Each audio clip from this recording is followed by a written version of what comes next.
அழகெனும் ஓவியம் இங்கே, உன்னை எழுதிய ரவிவர்மன் எங்கே?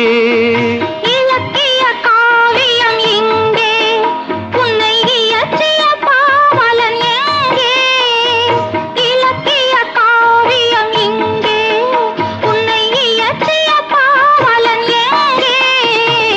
இலக்கிய காவியம் இங்கே, உன்னை இயற்றிய பாவலன் எங்கே?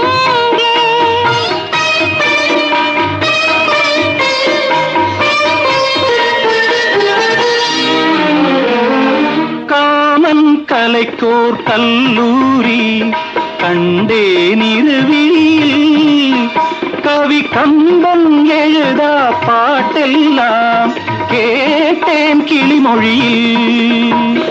முத்துச்சரங்கள் சிந்தாமல் சிந்தும்